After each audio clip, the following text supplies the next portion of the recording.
Been a tough week for Cubs Nation. Just want to say thanks for the memories, Kyle Schwartz.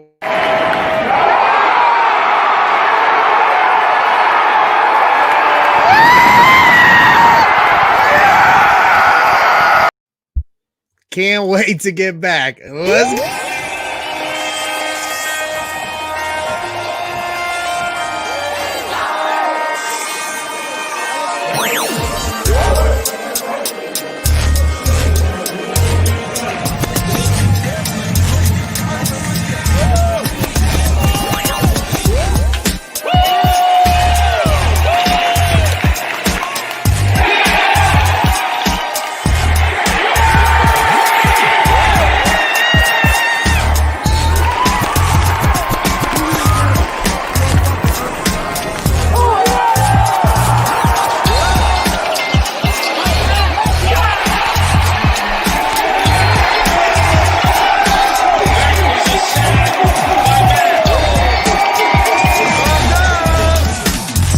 The Bears, they started this new tradition last year where they celebrate their wins the correct way. Bottom and Sylvie, ESPN 1000, don't miss it.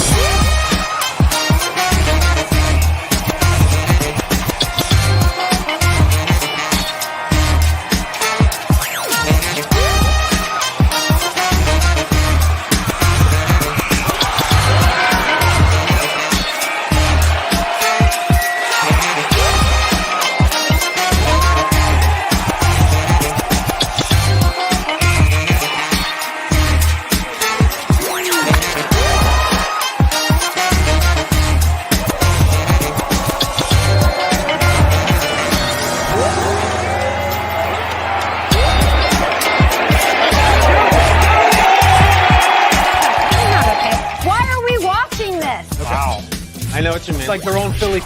Okay. Okay, I think what it is. We shouldn't be showing this. Am I crazy?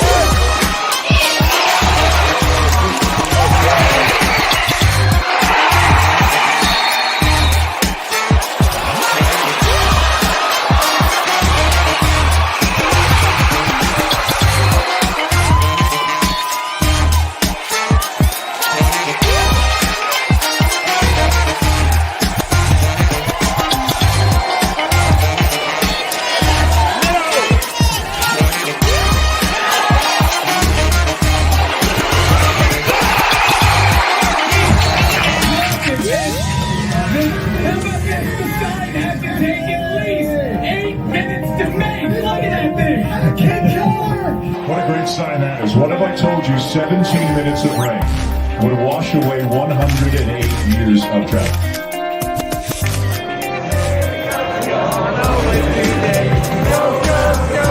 Do you see this team growing into the team that you were in 2005? Great practice, everybody.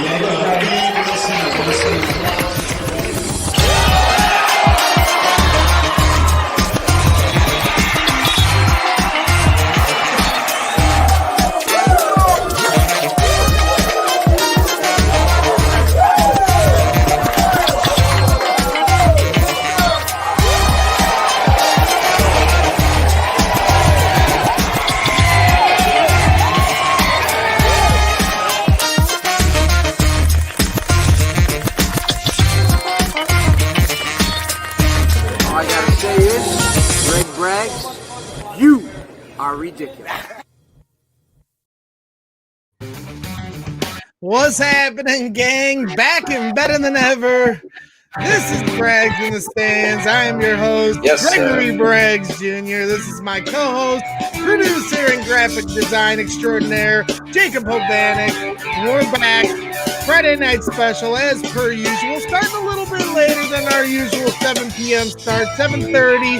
Kind of gave us a little time to get ready, get our ducks in a row, so to speak, as Johnny B is known for his infamous Ducks lineup all day long. We'll be bringing Johnny B on here in a little bit in his infamous segment, Johnny B for 3. But we're talking Bears here. But you know what? I did really enjoy that Schwarber video when you scream at the end, I feel like I know what it would sound like if you ever burned at the stake, because you let out a shriek unlike I've heard in many of years. Yes, my happy and sad are both very similar when you go to sporting events. You know, if you've been, when I used to have a video of when Randall Cobb had the infamous touchdown in the final moments against the Bears to end our division title hopes, as my daughter Addison screams upstairs lovingly to my mom, but to mommy.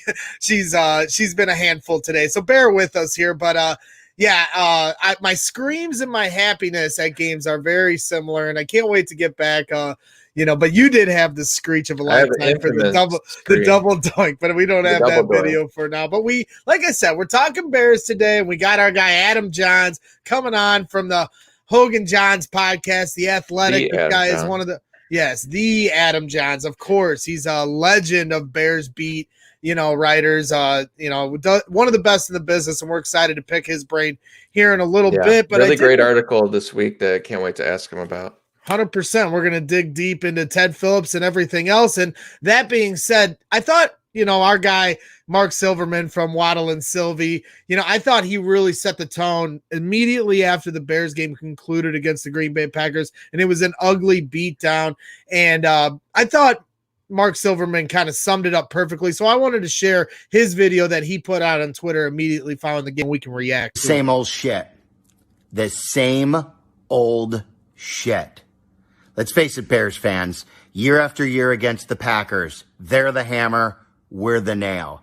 Year after year, another year without the postseason, another year without a quarterback, another year without a good offense. We've got to get this to stop.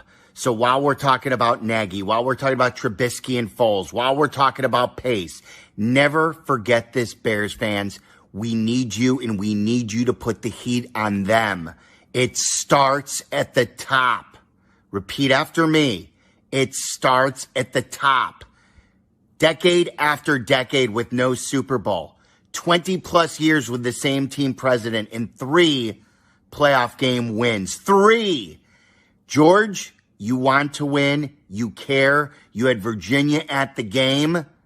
Changes are needed. You must restructure, please. And then we'll hire the right general manager. Then we'll draft the right quarterback. And then we'll hire the right coach. And then we'll win another Super Bowl.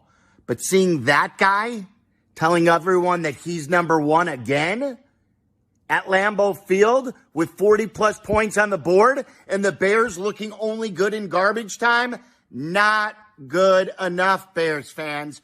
Repeat after me. It starts at the top. We need to band together.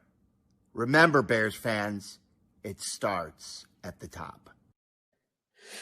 All right. Love it. So wait, Love it. Where does it start? No, it starts at the top. 100%. Sylvie is right. And we need to keep our eye on that prize, for all the different changes that they can make. Shuffling the chairs on the Titanic isn't going to stop the ship from sinking. The only way to get this right is to rebuild the boat.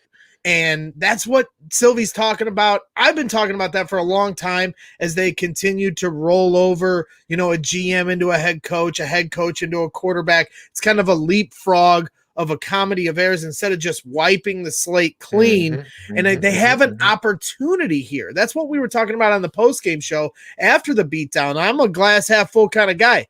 I see an opportunity here. Yes, it's disappointing. It didn't work out. Yeah, I want 2018 Bears to rise to the top and overcome that double doink more than anybody. But guess what? That's life. It doesn't happen. And it's time to cash in your chips and start over, and you have an opportunity to do that. A lot of people call for Ted Phillips' job. You can just push him to the side, as Adam Jahns pointed out in his article talking about Ted Phillips' role in the Chicago Bears. You don't necessarily have to fire the guy. You just need to get a guy that is the face take him out of team president, roll him into business operations entirely, because it's something that his article did touch on, where it really shows you that you do think of Ted Phillips as this guy in the background, but Ryan Pace has still been reporting to him year after year. 100%. When Ryan Pace wanted to hire Matt Nagy, he was right there. He was there in the meetings, and so was George. So it was like, a lot of people argue about this online of what Ted actually does. And I know he leaves it on his GM to have a lot of responsibility to make a lot of calls, and he doesn't have a lot of pushback, but he's still the guy that these people report to. And he is lacking of any real football knowledge to the point where he has to hire out consultants to give him a hand to even hire a GM, which is ridiculous. That's both who your team president should understand. Even the first time, everybody talks about the last time, with Ernie Accorsi, but they also hired a hiring consultant. When they got Jerry Angelo, a New York executive consultant. I'm reading this. I'm like, what? I'm a younger Bears fan back then, so I guess it didn't dawn on me. And, nobody questioned Jerry Angelo as much because he did a good job. They had a winning record as his tenure as a Bear. They at least won games. This is just a complete meltdown. And you've seen the examples across the whole city. Again, as Adam Jahns points out in his article in The Athletic Shy, as you guys should all be subscribed to and reading his work. He does amazing work, and he really points out the different ownerships that changed hands, the Blackhawks, the Cubs, and now the Bulls with their front office shakeup, and showing that the Bears have, that same opportunity in front of them. Mm-hmm. And it'd be a waste to, only cut off your nose to spite your face. You got to do the whole thing. It sucks. It's not ideal, but it's what's best. And to me, they have an opportunity here. That's what I want to keep calling it, instead of having this negative connotation attached to it. This is, and he's right. We should be putting more pressure. Sylvia's right, I should say. We should be putting more pressure on George McCaskey to do this, and it's hard as Bears fans to do that, especially when we can't go to games and voice our displeasure that way. Because this would have been an ugly season for them, for the Bears, if they had to play in front of fans with the way they played, especially. And I wish, part of me wishes that they had been, because they deserve to hear that from the crowd. And I saw somebody on Twitter say something, is this a situation where we need to raise billboards, or we need to put up articles in the paper, or whatever, what have you? And times are tough and money's tight, so I'm not advocating for anybody to do that, but they need to understand. I hope George listens to the news, or listens to ESPN 1000. I hope he reads articles just to get an idea of what the city thinks about this, because they are absolutely dying for change right now. Because this was, Ryan built himself an adequate, pretty good defense, but he neglected the other side of the ball, and we have one of the worst teams in the league at the moment. So you can't have that. You had enough opportunities. It's time to really shake things up. Yeah, I completely agree, and it'll be interesting to see how this all lays out. And I'm interested to pick Adam's brain on this, because for sure.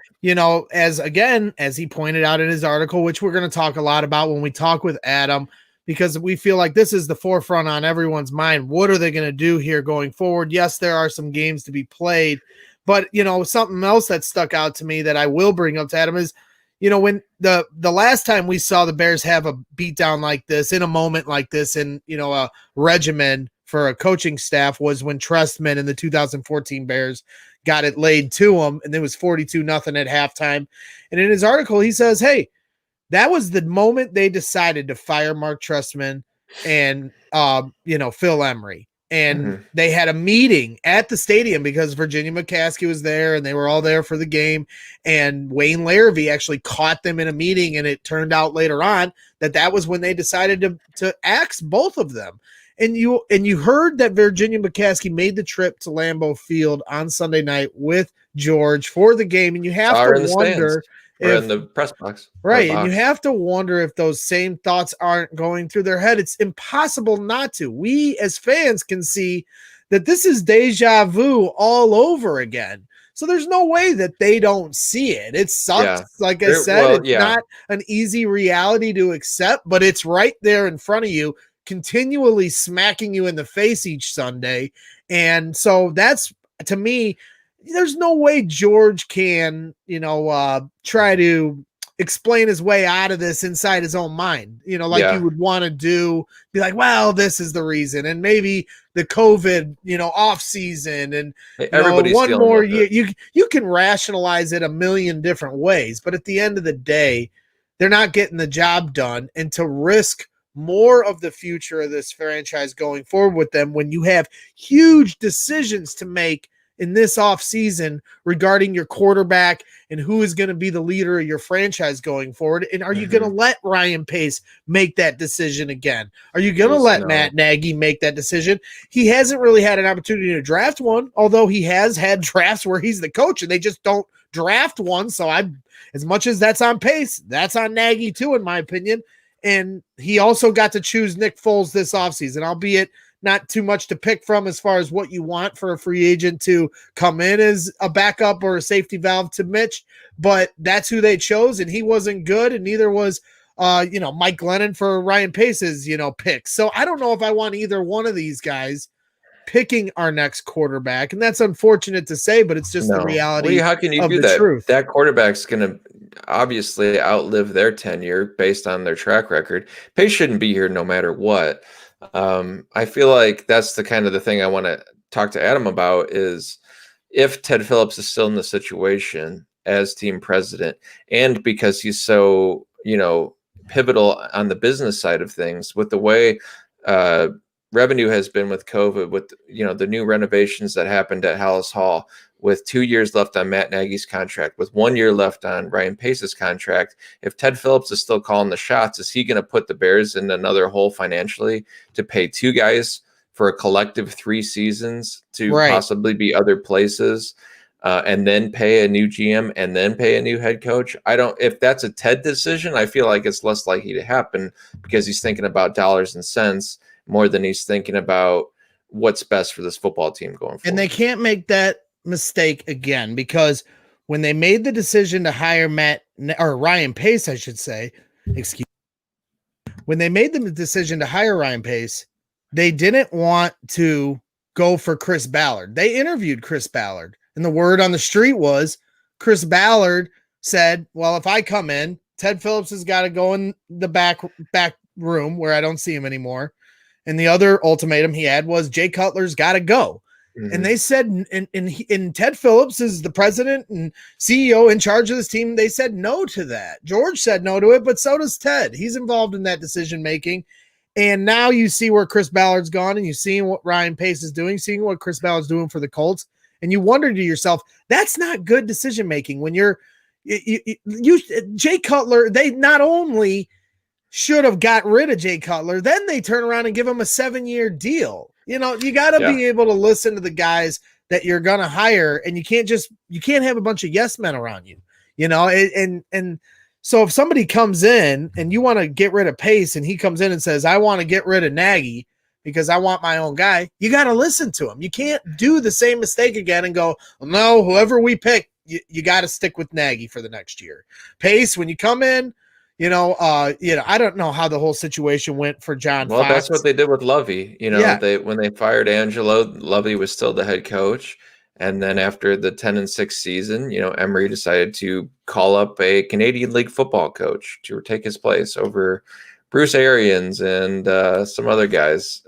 Darrell Bevel, who's head coach of the Detroit Lions this week, was also a finalist for that job. So it'll be interesting. It's, this line game, if we're thinking about just this week right now, this is a very, favorable matchup for the Bears, although teams do play hard when their coach is usually let go. And it seems like Patricia was widely despised in that locker room, if I had to guess. So they may have a little extra incentive to come out and play well. And I wouldn't be surprised if the Bears took it to him or the Lions took it to him. But you know what? We'll see what happens. Should be interesting. And we've got some people asking about the game in chat, and we'll talk about the game here later on. But first, before we do, we have a very special guest joining us, and he is from the Hogan Johns podcast, and he covers the Chicago Bears, one of the best in the business from The Athletic. Adam Jahns, our friend. I'm sorry about that, Jake. Our friend, Adam Jahns. How are we doing today? Welcome to Brags in the Stands. We appreciate you joining us. What's up, Greg? What's up, Jake? What's going on, man? How are you?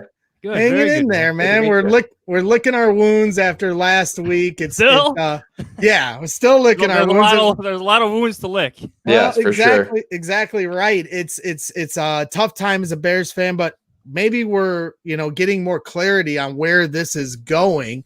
And really what we wanted to bring you on was to talk about your article that you wrote that got some national notoriety because, you know, you got Sylvie out there stoking the flames, trying to get Ted Phillips's job, the boogeyman, as you called him. And, you know, you had such a well-written article as far as, you know, how you laid it out and how we've gotten to this point, you know, but to me, the thing that stuck out was your story about how, you know, or actually when I was watching your most recent Zoom was where you were talking about how Wayne Larrivee caught the McCaskies, you know, having a meeting the last time we had a beatdown like this in a similar situation when Trestman's regimen was coming to an end and they decided at that moment it was time for them to be gone.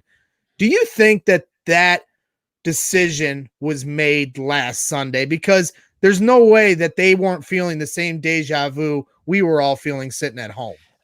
I want to say no, only to this point.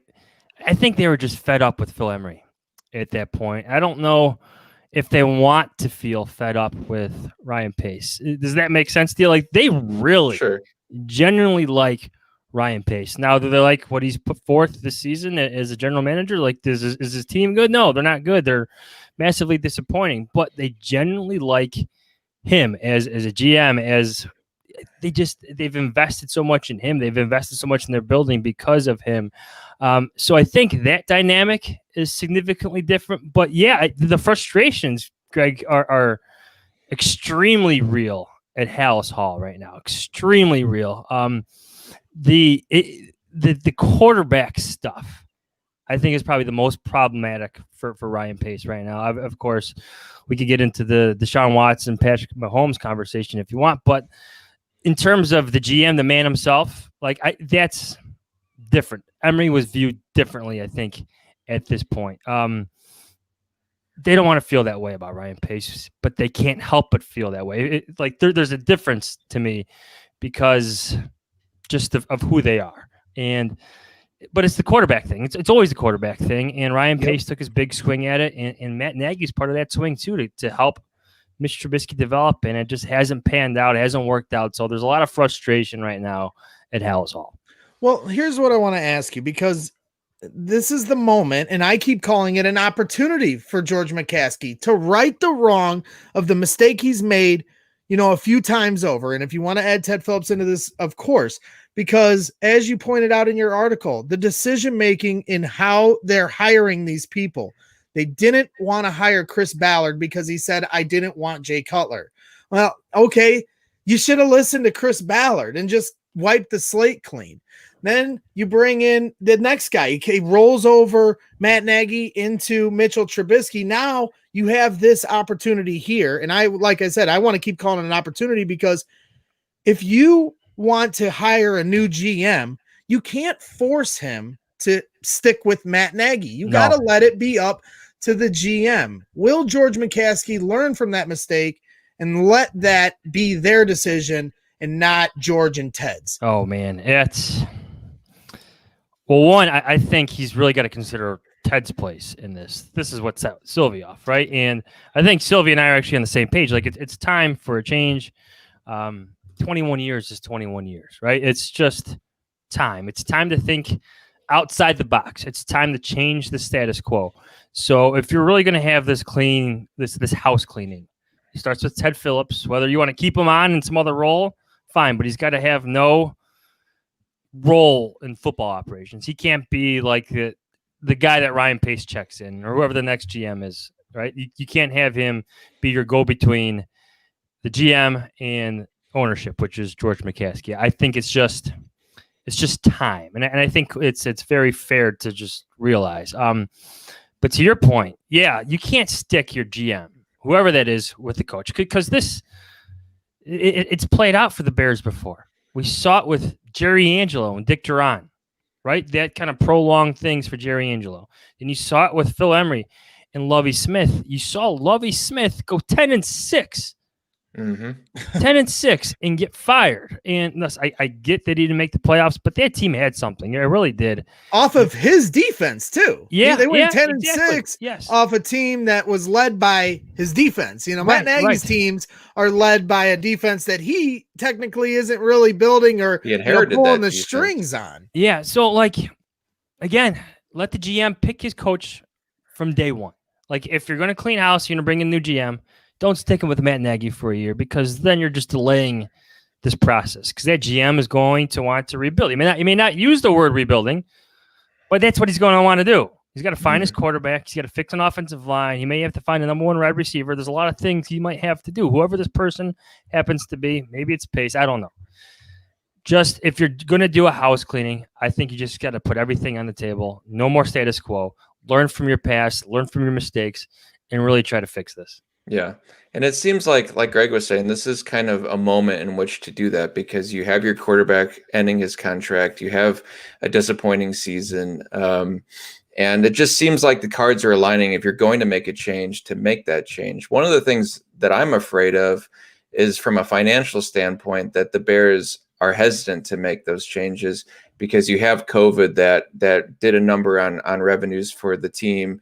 You have Hallis Hall's renovations. You have 2 years on a Matt Nagy contract. You have 1 year on a Brian Pace contract. For you to take all those into consideration, let's just say, for the sake of conversation, you get rid of Matt Nagy, you get rid of Brian Pace. That's a collective 3 years of contracts there. You're still paying. You bring in a GM, you bring in a new head coach, you're paying on those contracts. Is that a valid fear to think that might be a hindrance in them actually making a change? No, that's real.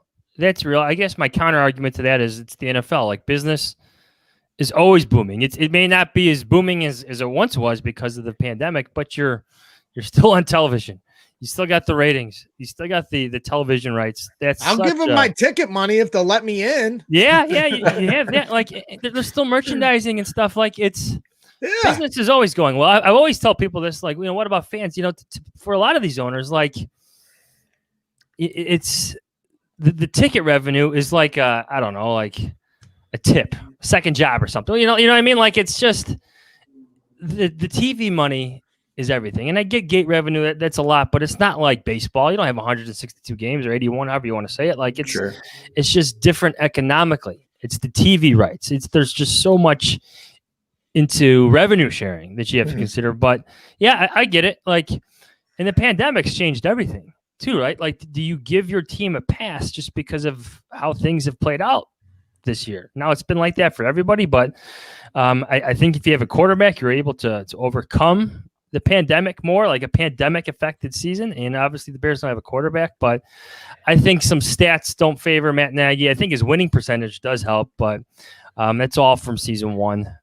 He's still, reaping the benefits of that, but who knows what George McCaskey is thinking. Like, these next 5 games are really important. Some people may not think that, but they really are. If they happen to finish 8-8 or 9-7, like, this is a different conversation 5 weeks from now. It's not as house cleaning feely. It's not even a word, but you know what I'm saying? Sure. It doesn't have that house cleaning feel to it as much as it does right now. How realistic is it? Because we've been beaten down so much, with how badly they've played on this losing streak. But, the optimist in me does look at the schedule, and each game is winnable up until the last game. And you could argue the last game against Green Bay might not mean anything to They Green might be Bay. resting their starters. Other than I'm sure they'd love to knife us one more time. But, if we got to that point, you never know. But that's what I said. Mark Potash, Potsy's always got to stir the pot on Twitter, and he puts out the schedule, and you see it, and the Texans have some guys out. Do you think it's realistic at all? Chubbs thinks that the season isn't over and they're going to win 10 games still. Is that realistic, or are we heading down 8-8 hell again? I put this hypothetical scenario in the Hogan Jahns podcast. Like, what if they go? So it'd be final. What if they go 4-2 over their final 6 games? This was before the Packers game, and they win. They beat everybody but the Packers, right? So your 2 losses are against the Packers. So the McCaskies are completely fired up about that. But you're a 9-7 football team. Maybe you're flirting with the playoffs, and I'm probably coming off way. You're sounding like me. That's okay. Too optimistic here. But the Bears are favored this week. They're going to be favored against the Texans. Maybe it's just the 3-point spread that you get for being the home team. But there's winnable football games here. Like, even the Vikings game is winnable. It's not out of the realm of possibility, but That offense is like, you got to score some points. Well, at 4-2, if they finished 4-2 with Mitch, that would put Mitch at what, 7-2 I know one of those games was the Falcons gimme from the gift from Foles on the win-loss record, but that would put Mitch at 7-2 for those that wanted to, make fun of your articles in the preseason of who should be the quarterback, and calling them puff pieces as opposed to realistic pieces. I'm just playing. We were just calling it like we were seeing it. Like, these guys were talking up Nick Foles so much, and then you're watching him in practice, like, oh, this guy might stink. Trubisky's looking better.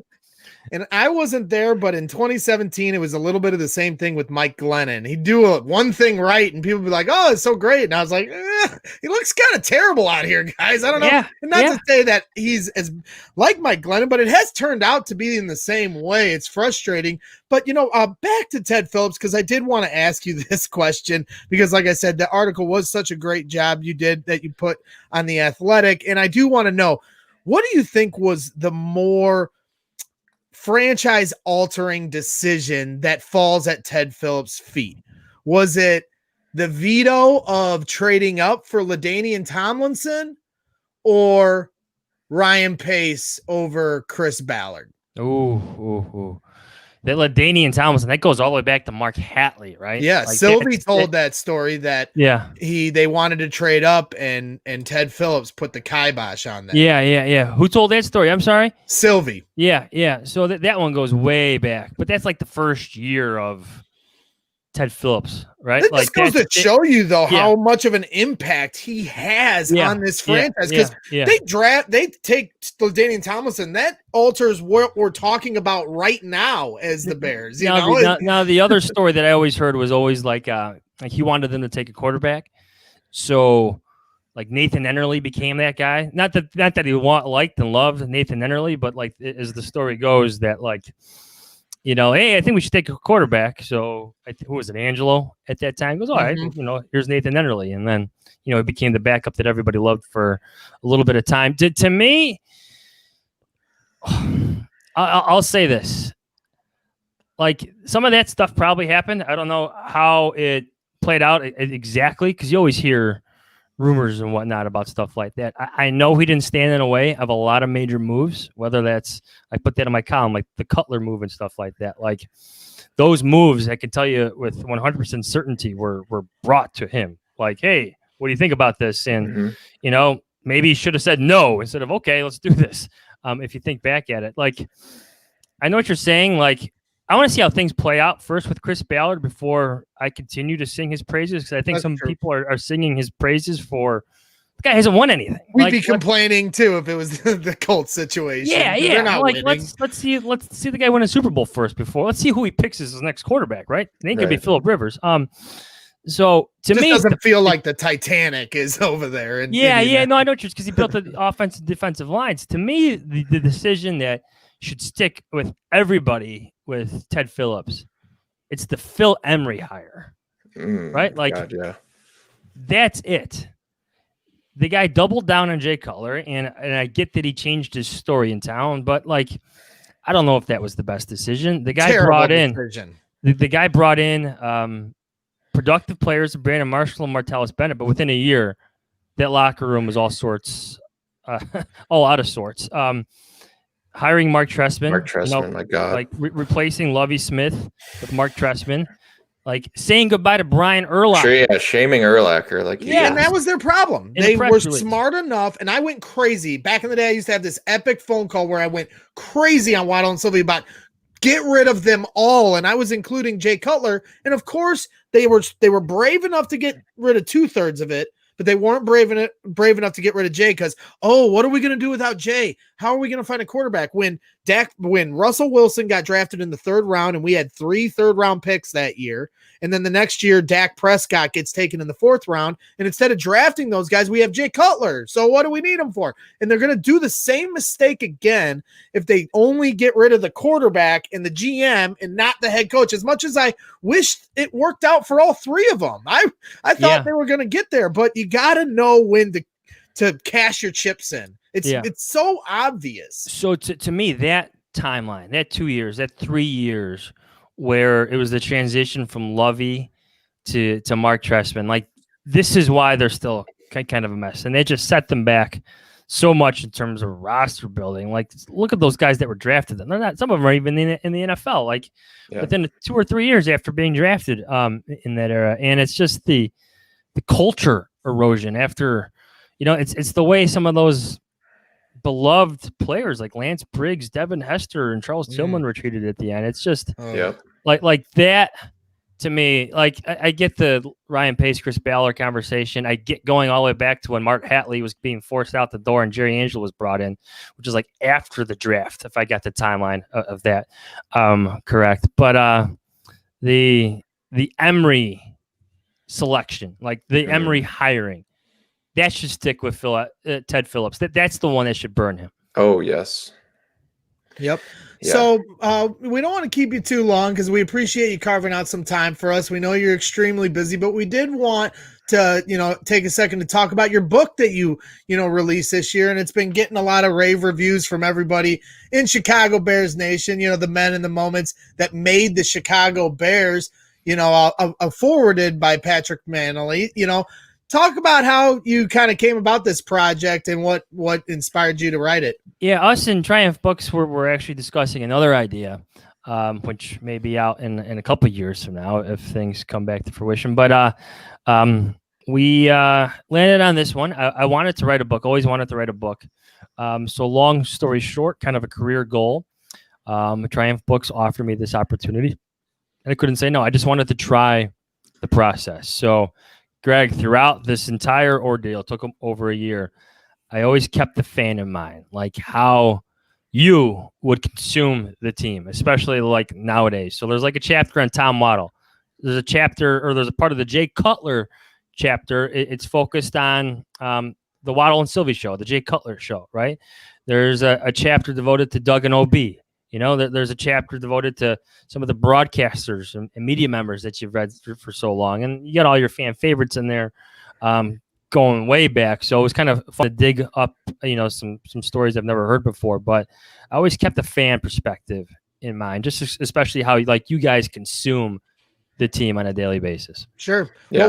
What were some of the things? What was something, if you had to pinpoint one thing that surprised you that you didn't know about the Bears?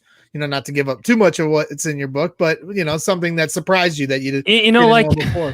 Like even hearing the story about, stories about Doug Plank and how much, him and Buddy Ryan talked about the 46. To hear like those background stories, to hear Gary Fensick tell me a story about how, because he wrote that letter to George Halas, asking for Buddy Ryan to stay, right? For the 85 Bears, right? That's the story. And to have him tell me, he's like, hey, I was cleaning out my garage. I found a story that George Halas actually wrote me back, and then he read it to me. I thought that was cool. Wow. Learning about guys like George Allen, I don't know if you guys know him, but he was like the defensive coordinator of the 1963 championship team. I didn't know a lot about him. So hearing his story was great.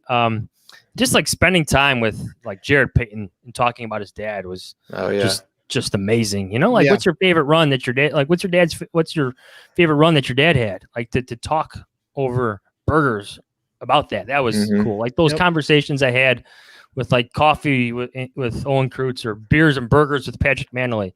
I enjoyed all that. Yeah. You everything moves so fast nowadays in social media and the instant reaction of each game, and you can watch all games. You almost forget to look back at the past. And you're right, guys like Doug Plank. I had the honor of talking with Doug Plank last year when I was with Bears Barroom. We had him on for almost an hour and a half. Yeah, he can talk. And if you, my goodness, you talk about passion for the Chicago Bears, and I learned so much. And like you were talking about how just the stuff they talked about with the 4-6 defense and how that inspired so much confidence behind them. And it made me as a fan, like proud to be a Bears fan. And there's so much to learn with this franchise, being that they're the charter franchise of the National Football League. So, again, wanted to, really thank you for carving out some time. You've been working really hard on the Bears beat all year. It's been a weird year, COVID year, and it's been a long time coming since our days out in London. I can't wait to be able to get back and hang out. Yeah, you like that? I was like hammered that night. Jake. I think it's like my first beer. I'm not lying. I was in pure Braggs form too that night. I'm sure you were. Adam showed up right at like a time where we were like full tilt. So I'm sure those guys' recollection of that night is far funnier than mine. We were having a great time. You mean sober? Yeah. Yeah, I ended up sleeping with Berlissimos in the chat. George from London is what they affectionately call him, Berlissimo. I ended up sleeping in a bed with him that night. So it was a wild time, Adam, in the old. No, that was fun. I love having beers with you guys, and that was fun, man. No. Yeah, I want to go back to London. I feel like I need a redo just because of how bad it started for me. Man, I just can't wait to get back to normalcy. And I think we'll have that next year. I think we're hearing more clarity on the whole COVID issue. So, made it through this 1 year. At least we got to get through it. And I do want to say thank you again for covering and giving us the coverage all year because we needed it, not being able to go to training camp and all those things. I'm assuming that's what your next book is about, is a crazy guy with a tank top that you met at training camp once, right? The crazy fans you meet in this job. Yep, Braggs in the stands. Before I let you jet, because I don't want to bug you out. The next time I bug you to come on, it'll be a long time from now when you're not so busy. But I would love to get a station ID from you if it's not too much trouble. What do you need? So basically, all you got to say is who you are and what you do. And you're listening to Braggs in the Stands, and then I'll cut it up and use it one day. So I'll give the countdown, no pressure, but I appreciate it. In 3, 2, 1. This is Adam Jahns from The Athletic, and you're listening to Braggs in the Stands.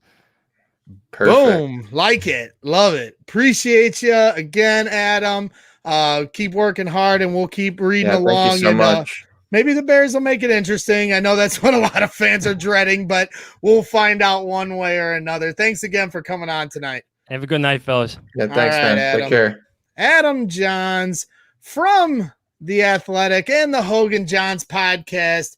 Make sure you subscribe to their YouTube channel. He recently did a live. They did a live pod immediately following the Bears-Packers meltdown. Actually, when the game was still going to its final minutes, so they're working hard over there. Started up, yeah. I think we did the same thing. I think we were starting to get situated because the game was garbage. Yes, sometimes you got to do what you got to do. Ask him a prediction. Oh, forgot to ask a prediction. That's okay. I didn't want to keep him too long, and we really wanted to focus on the bigger picture in Ted Phillips. Yeah. Whether they win or lose this Sunday is important, and I know there were people in the chat that do want to talk about the game. And we're absolutely going to talk about the game. We're going to talk about the whole NFL too. But we got to, if they win, it will get more interesting, and then we'll dig deeper into the week to week. But this is a bigger picture situation right now with the Bears, and Adam had a great article. So we wanted to focus on that. We didn't want to take up too much of his time, but we appreciate everyone joining the show. And we got our guy Johnny B waiting in the back. He's always, revved up and ready to go. But before we bring on Johnny B, I got to do my read for my guy. It's the Christmas season, so you got to make sure you go over to Fan Bags and pick up your gear because this is that time of year. That rhymes. So that Adam Jahns interview was brought to you by Fan Bags Cornhole, Chicago's official supplier of professional cornhole boards and bags. Choose from any of their officially licensed designs or have my boy Brian design a custom set using anything from a selfie to your company's logo. Visit www.fanbagscornhole.com and use the promo code BRAGS to get 10% off your entire order. That's www.fanbagscornhole.com and use the promo code BRAGS for 10% off. Step up your game with Fan Bags Cornhole. Keep that music going for a second. Sorry, lovely lady. Virginia, you're the only one that can save us now. Virginia, can you hear me? Get rid of Pace and get rid of Nagy. And Teddy Phillips, too. And if you want to keep Mitch, No. I tried to slide that in. No. Don't you do it, old Teddy boy. I had some pictures, but I didn't pull. You know me and my pictures. I didn't pull any up while Adam was talking. I did my best. I have these. We're going to use this one a lot. Yeah, we're going to use that. That's going to be a mainstay. No, I just need the Bears to get their stuff together. I don't care what it takes. Of course, I know Chubbs is still holding out for 10 wins. I want that as much as any fan, but you got to be realistic at this point. There's a better chance that they lose most of the rest of their games than win. The proof is in the pudding for the last 2 months, but that's why they play the games. And just as fast as it went off the rails, you know, football is a game of momentum, so you never know. And that's why we're all going to be tuned in on Sunday, whether we like it. Well, look, yeah, this defense has got pride. You saw in the Nagy call out that everyone tried to make it into a thing. Those guys know that they got their asses handed to them, and that defense is good. And I fully expect them to beat the Lions on Sunday. Absolutely. The only way that I feel like the Bears lose that game is if you have a complete meltdown on the offensive side of the ball, which is very possible. But, you know, Matt Patricia's not here anymore. If the defense can disguise their coverages like Mitch absolutely hates, you know, I feel like you could do some damage against them. So we'll see. I know they're a little shorthanded. You know, before we spoil our picks later, I do have the Bears winning this game as well. And, you know, Akeem Hicks is trying to get back. It seems like he will. He's practiced on a limited basis the last couple games. So I certainly think that'll help. It's at home. And it's a law of averages. The Bears have lost so many games here in a row. You would think that they'll bounce back eventually. And the Lions are always just what the doctor ordered, especially for Mitchell Trubisky. But at the same time, they do have a winning streak against the Lions, so that law of averages goes into play for them as well. And Jim Caldwell is also coaching in his first time as a head coach for the Lions, and I'm sure their players over there that are going to try to get up for him to try to get him his first win. Doesn't mean it's going to happen. You know, when the Texans fired Bill O'Brien, I'm not sure if the Texans won that first game out the gate. Sometimes they did. See, and sometimes that's what. Oh, I'm sorry, they did not. And that's what I'm saying. They did, but they've rallied a little bit. Did you see Jake with the Jim Caldwell thing on his first presser? Did you see how he spoiled his daughter's engagements? You keep saying Jim Caldwell. You mean Darrell Bevell? I'm sorry, Darrell Bevell. I've got Jim Caldwell because he was the former coach of the Detroit Lions. I apologize. Darrell Bevell from the Seattle Seahawks defensive coordinator, of course. Did you see? Thank you, Brandon. Darrell Bevell. My brain, has gone to mush. I'm sorry. I can't help it. But Darrell Bevell, did you see, Jake, how he spoiled his daughter's engagement proposals? I would be pretty pissed off if I were one of those guys that asked to marry his daughter, and then he puts out nationally, "Hey, you know what? These guys are going to ask my daughter to get married." I'd be like, "You ass." That's not cool. Boy. Well, one person that I'm sure had no problem proposing to his little lady is our guy, Johnny B, because he always comes in with supreme confidence. So, what a segue. Have the confidence, got to have it. Don't know. Double swish confidence, have baby. To say it, Johnny. But, if you don't want to confide, you want to keep it to yourself, fine. But how did you propose to your wife? Because I asked Jenny at the top of the Sears Tower. I call it the Sears Tower forever. And I always say I did it because she had two options. Either she was going to say yes, or I was going to chuck her off the building. So what was because I'm sure you did something cool. You're always one for the moment. Yeah, I did it so cool. So basically I used obviously my usual trickery, expect the unexpected type thing. So basically we were in Vegas and I planned this big helicopter thing where the helicopter took off from McCarran Airport. It took us to the Grand Canyon and we landed in there and got to go out and do a little exploring and all that. But I didn't do it then because everybody knew it was going to happen.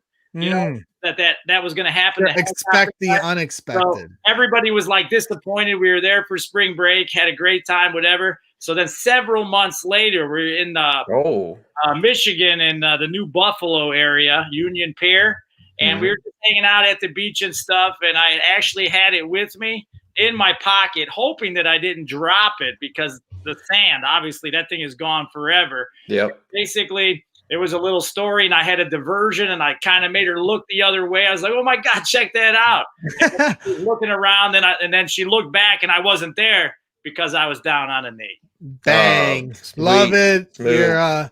You're a charmer, and Jeremy, our guy Jeremy Foyer, he is a little, confused because he sees all the Chief stuff, and that's okay. Jeremy's new to the Brags and the Stands. Maybe he hasn't ever got this far into our show, but if you didn't know Jeremy, our guy Johnny B is world renowned. Now, he used to be my neighbor on the mean streets of Aspen Trail. He was born in Chicago too, Jeremy. He's born and bred in Chicago. We try to get him. He's such a diehard Chiefs fan, and he has been since the day I met him in his whole life. And of course, they just won the Super Bowl, so you can understand his excitement.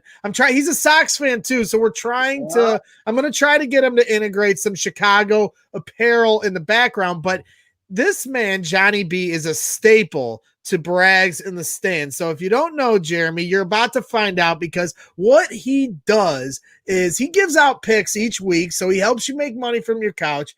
He's the Ducks lineup extraordinaire. And if you don't know what that is, he races ducks, and he has been since the start of this pandemic. And then he gives away cool prizes at the end of those races. And all you got to do is retweet. How cool is that? So Johnny B brings a lot to the table. He's also, this is all about being in the stands. Johnny B this Sunday night going to be in the stands for Sunday Night Football, his second game he's attending this year. So like I said, he's our friend. He's a gambling connoisseur. He's a man of many talents, but Johnny B is a staple of Brags on the Stand. So I'm excited for you to get to know him, Jeremy.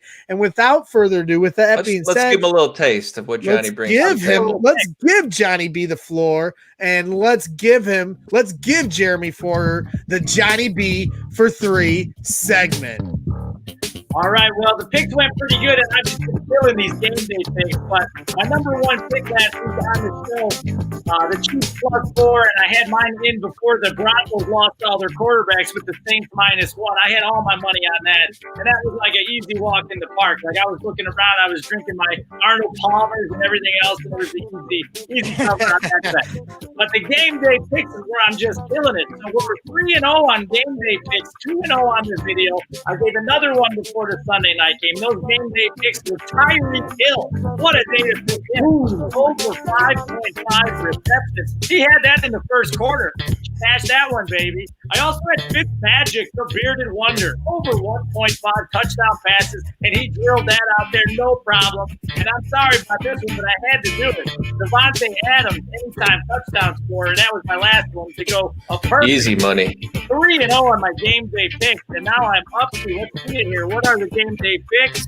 I'm up to 18-6 on my game day picks, and so we'll do a little bit more of those Sunday morning. I'll do that from Kansas City when I'm there for the game. So let's get into this week's show pick.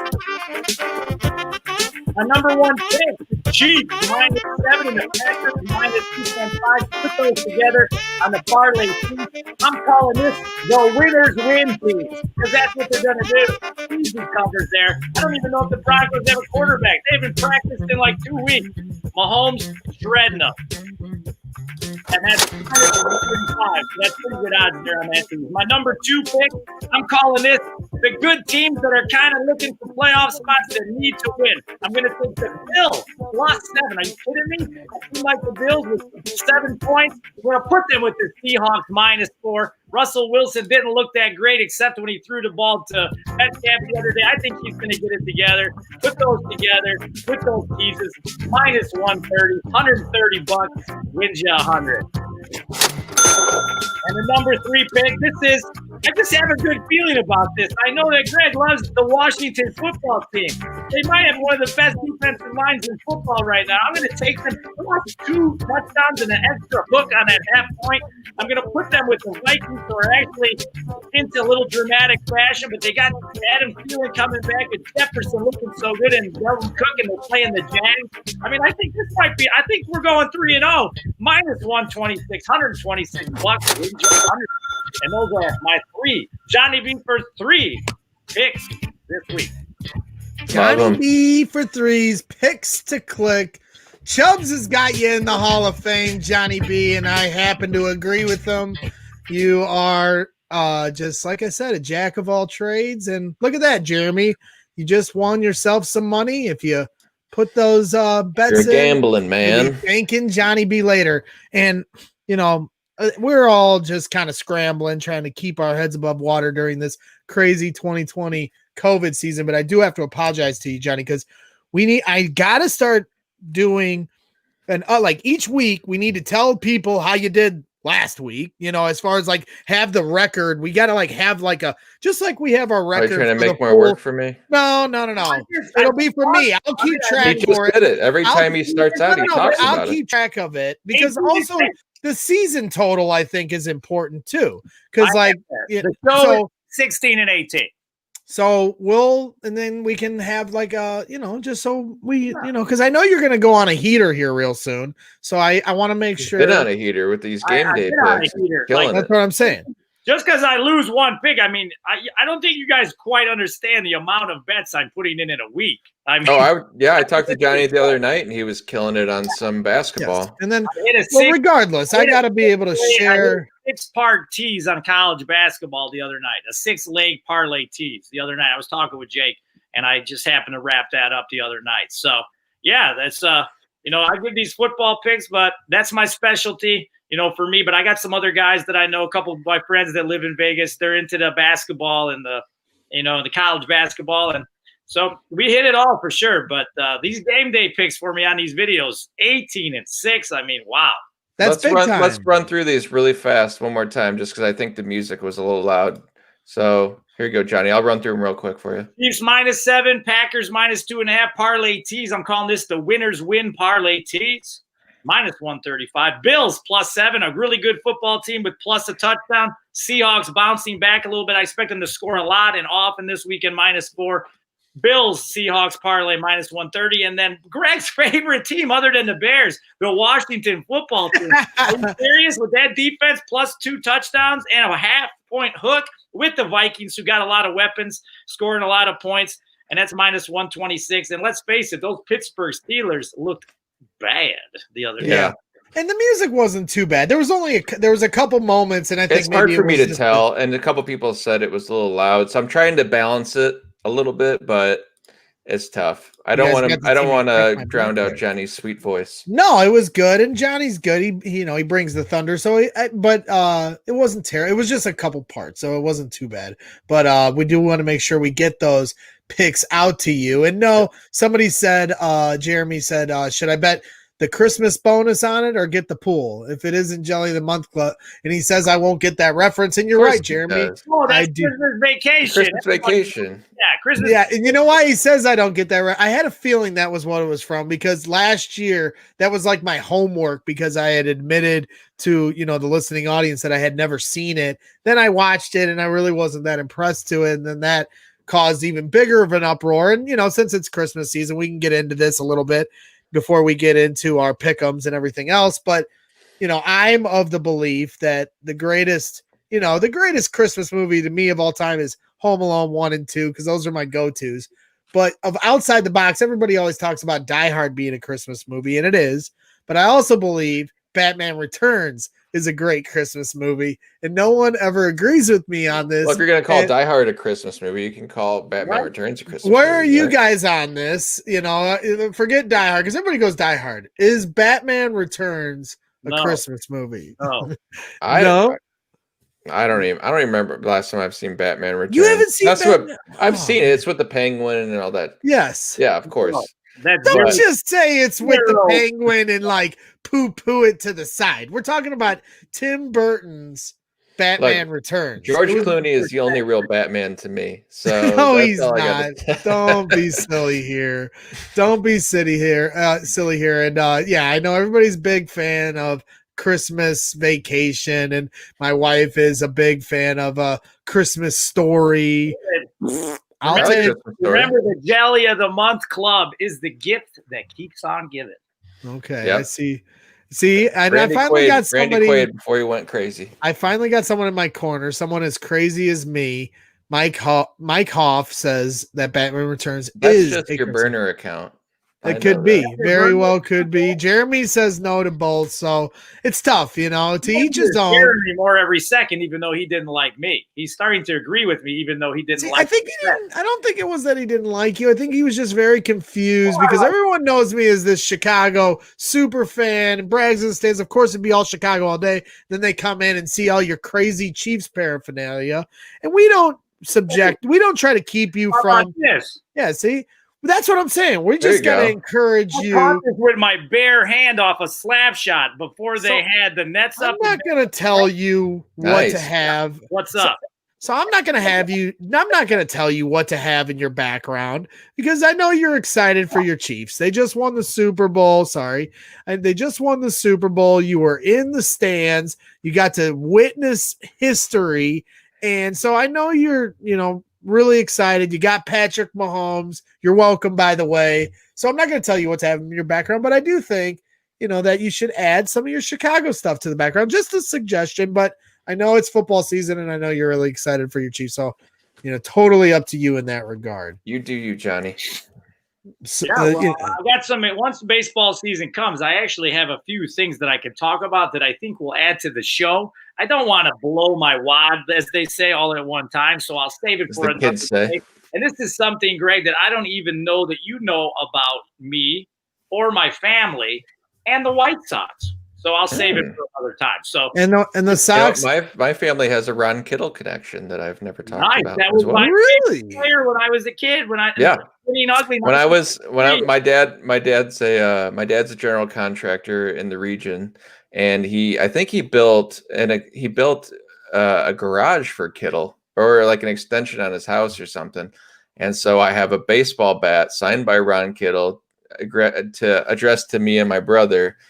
From that faithful time. So That's Ron Kittle, special place in the heart for Ronnie Kittle. So speaking of houses that we've built or in some way built, two that I've worked for companies that they built Dan Plesac's house in Chesterton back in the day. And nice. Dan Plesac was a relief pitcher and he played for many teams, the Cubs and the Phillies and 10 other teams. But his daughter is blind, and when they moved from Philly to Chicago, they needed to build the house exactly the same as it was in Philly, even the way it faced and the layout and everything. So his daughter could get around the house without having to relearn how to get around. Yeah.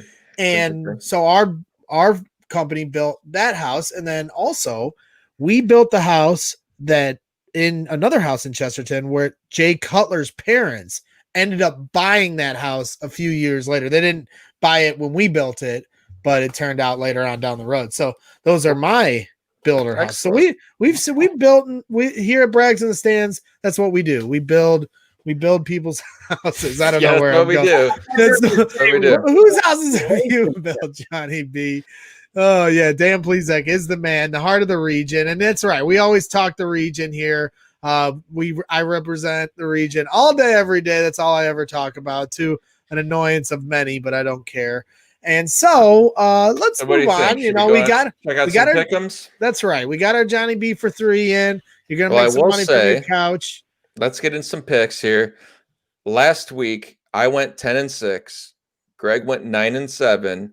And Mr. Johnny B went 13-3 on his picks. Oh my God. Because he started calling those wild shots, and we were talking about it. We said, look, if Johnny hits on these, he's going to really take a lead. He's got a 6-game lead now. Let me just tell you, that Raiders Falcons game, I actually bet that game straight up because I was that confident, and it was like plus 235 or something. I got to over 2-1 odds on that bet. I feel like if I would have possibly waited a week and bet the Jets against the Raiders this week, that might be the week that they pull one out. But I digress. Let's check them out. Damn. All right. Like we said, Johnny has got a 6-point lead in the standings. I am at 109 and Greg is at 106. So still anybody's game. We still got 5 weeks left. So anything can happen. Greg's at 106. What'd you say? I said, and Greg's at 106. Did you mean to mute yourself? No. Okay. No, I didn't forget to mute myself. It upsets me that I'm in last, Jake. I did not pull that up. Who did that? All right, so here we go. We got New Orleans Saints at Atlanta Falcons. We got Saints across the board in that one. Browns at Titans. I am taking the Browns in this one. Greg and Johnny are taking the Titans. I had to start making some decisions, thinking about what you guys possibly were picking. So I got a few differences here. Detroit at Chicago. Greg and I both taking the Bears. Johnny's taking the Lions. Yeah, let's talk about that for a minute because we've had some people in the chat want to hear about the Bears. I knew that you guys were going to take the Bears. This is strategy. I don't know who's going to win this game. I mean, obviously, Bears offense is struggling. Chubbs obviously thinks they're going to win. They very well could win. It's just a matter of who shows up. I know they're a little bit banged up. Khalil Mack is on the injury report, and Hicks too is on the injury report. Right. Galladay's not playing again for the Lions, but Matt Stafford, Mitchell Trubisky. I don't know. I just picked it because I figured it's going to be an ugly game possibly, and I could maybe pick up a game, and it gives me a chance to catch up. No hard feelings. Sure. Yeah, it's an interesting one. There's a couple guys. Al Robinson popped up on injury report today with a knee. Mooney popped up on the injury today with a knee. Mack has been out for a lot of the week. I'm sure he'll play. I'm sure most of these guys will play in this game. Yes. But it is interesting. Adrian Peterson said something really interesting this week about DeAndre Swift. He said that after his concussion, that he just hasn't been the same dude, and it's been actually a little scary for him to see how different he's been and how his energy level is just down, and that his demeanor has been totally different after his concussion. So I don't know what's going on with DeAndre Swift. Obviously, that's a scary situation when you get concussed like that. So I don't know what he's going to bring to the team. I think he's questionable, but we'll see if he plays in this one. So I still got the Bears winning this game. The defense is pissed, and I feel like they're going to make some plays and be the real difference maker for this team. I still think this game comes down to a field goal, though. Yeah, it's a coin flip, so it's fair to pick the Lions in your regard, Johnny. To me, I'm just looking to extend the lead. I knew you guys were picking Bears. It's just a strategy. No, and as far as the actual game, I'm not betting it. Yeah, as far as the actual game for me, it does smell like the Bears will be able to bounce back here. The Packers are a well-oiled machine. We all could have saw that beatdown coming. I called it 35-17, and I was off. If Foles would have just stayed in, I would have called the 35-10 beatdown correctly. But, of course, Mitch pulled at my heartstrings, so I tried talking myself into storybook endings instead of the reality that we came to know at the end of that game. Yeah. So, but now realistically, let's get real, too, about that, because Mitch played very poorly last week. Now, he had some moments where he did a couple good things, but he was really bad last week. He had, I don't know how many balls I counted that were short to his receivers. Okay, so I don't want to dive. Broke him down. Yeah, I don't want to comb too deeply into Mitch's game. As far as what we did on the post game, because I think there's context to it, and I don't want to argue about it for 10 minutes. But yes, he threw into triple coverage. What was the score? Well, by that point, though, right before that freaking throw, though, I saw progress from the offense. Certainly a lot better than what we've seen in the last 2 months. I saw progress from the O-line. The O-line was a good combination. Well, that's Mitch That's included. A good combination. So I can envision them playing better against the Lions. The Lions aren't the Packers, where Aaron Rodgers comes out and hits you for 14 points right away and puts the pressure on an offense that is still trying to get their bearings. Mitch hasn't played in 2 months, and yes, I become a vomit of excuses, but it's the truth. If you didn't bench Mitch and you just stuck with him all year, you probably wouldn't have any clarity on Nagy. You'd just be blaming everything on Mitch, but at the same time, Mitch might have been more ready to play against the Packers this week. So one of the things that I'm pulling at strings. I'm just saying I feel like they can build off of what they did last week and play better this week. It wouldn't surprise me to see Mitch throw a few touchdowns this week. I know it's the Lions, but regardless of a decent game. Orlovsky broke down the play and the throw to Kmet where he didn't make the play, or Kmet didn't make the play, blah, blah, blah, blah. So he's breaking down his mechanics in that sequence, and he shows him, not setting his feet the right way. He actually jumps in midair for some reason. Both of his feet leave the ground at one time. He does a small jump, and then he moves and he makes a horrible throw. And here's what I'll say too. Yes, you can break that down. Komet should have caught it. He's been a quarterback for how long now? But Komet should have caught it and fell into the end zone at the end of the day. You can dissect the hell out of that throw. But the timing was way off because he decided to do a little jump in the air. You know what? When a team's playing with confidence, they'll make those adjustments and make those plays. To me, Travis Kelce will make an adjustment to bail out his quarterback, just as Patrick Mahomes will make an adjustment to bail out his guys. It works both ways. So, yes, he could have done better, but yes, Cole Kmet could have just fell into the end zone and caught that. Both can be true. I understand we're expecting perfection out of our quarterback, and I understand that. I want that too, but if I'm less worried about that play than I am about the triple coverage and the double coverage give up throw in the second half. Triple coverage, the double coverage, it just didn't need to happen. These are just like Nagy says, hey, I don't blame him for making that throw. And Mitch said that's something that we liked in practice.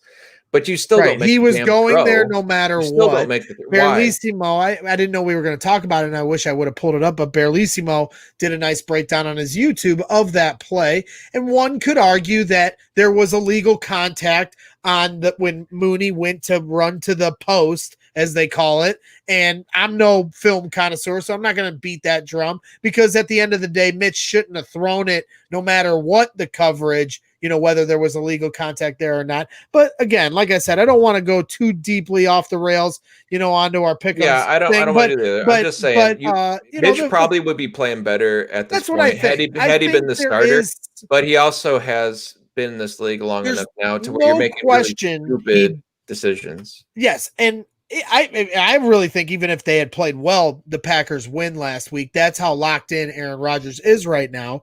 But regardless of that, he still could have played much better, no question about it. But at the same time, I do think that he has an opportunity this week to have a really good game. He has an opportunity the rest of the season because the defenses that he's going up against. One game at a time, but they absolutely can momentum into Chubbs' fantasy of 10-6. And it sounds silly right now, but Mitch is playing for his NFL career more than he's playing for any sort of position on this Bears team. So good for him. Do something with it because you're going to need it going forward. I'm not of the mind that we're going to watch Mitch become a great quarterback somewhere else. I think he's a career backup from this point out, and he just doesn't have the talent. That's on my mind. And that'll be something to monitor. You've got to throw the ball away and go to second or third down. That's the thing. The throwing into double coverage, so you just have to understand the law of averages to some degree. You have to be thinking about these things where I don't need to throw a pick right now or throw a ball that is a high probability to get picked when there's double coverage and you're throwing to a rookie receiver who's not the tallest guy on the team. Well, the throw I had the biggest problem with was the last interception to Anthony Miller where Allen Robinson is running underneath, on a dig route where he's wide open. And that's why Mitch didn't have his 5th-year option picked up. And that's why he's going to be shown the door here at the end of the year, because he couldn't catch up to reading coverages fast enough. But I don't think the book is closed on his career just yet. Well, and I do think a potential of a good fit and system and coach, he could be much better and have a Ryan Tannehill or an Alex Smith transformation. And it will be something I monitor. More cerebral. I did. It was one of my bonus questions that I didn't get to ask Adam Jahns because I didn't want to keep him any longer, and I thought it was too silly to ask. But if you took out the contracts and you just wanted to pick who your quarterback was, like let's say the Bears are definitely drafting a quarterback in the first round, and if you put the contracts to the side, who would you want to be the quarterback that was the one to start the year while the rookie waited his turn? Mitch or Nick Foles? Say that again. I'm sorry. It's a confusing question. I'm sorry. It's a confusing question. So let me clarify.